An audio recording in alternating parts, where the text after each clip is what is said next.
William Henry Harrison was born on February 9th, 1773. He passed away April 4th, 1841, and he was the 9th president.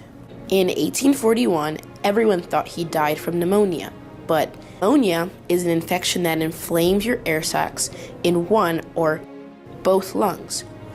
It may also fill with fluid. One cure for pneumonia is an antibiotic, but even though it was a simple cure now, in 1841 they didn't have all the materials. Typhoid fever is contracted by drinking or eating the bacteria in contaminated food or water. Most symptoms show between 6 to 30 days after you contract it. William Henry Harrison died 31 days after becoming president. Probably in the middle of his term, he contracted without having symptoms until it was too late. During the mid-1800s, the White House did not have a proper sewage system, so instead of it being contained, it was flowing through the streets. There are many diseases in this human excrement, including salmonella, which causes typhoid and paratyphoid fever, also known as enteric fever. Typhoid fever killed millions of people during this time, including William. This sewage was so bad that it turned into a marsh, which was only 7 blocks away from the White House. These accusations of him having pneumonia might have been true, but was later thought instead to be typhoid fever.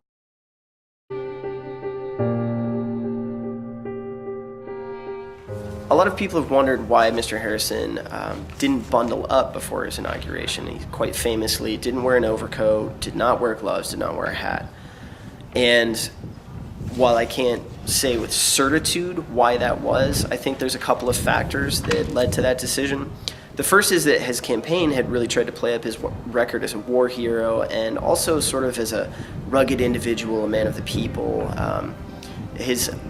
Martin Van Buren's campaign had attacked Harrison by trying to say that, if you gave him some hard cider and a pension, he would just spend the rest of his days in a log cabin. And so Harrison's campaign took it upon themselves to appropriate those images of the log cabin and the hard cider and really portray him as a man of the people, which was not the truth. He was quite aristocratic, in fact. So the idea of showing up on a cold, blustery day, if that even was the case, without a coat, fits that image of this rugged individual, this war hero, this man of the people, spending his time out in a log cabin somewhere in a forest.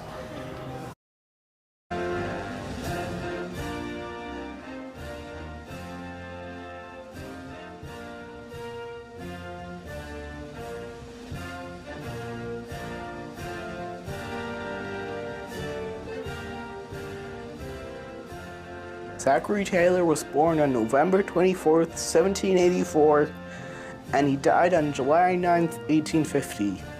He was the 12th president. Abraham Lincoln was born on February 2nd, 1809, and he died on April 15th, 1865. He was the 16th president. James Garfield was born on November 19th, 1831, and he died on September 19th, 1881. He was the 20th president.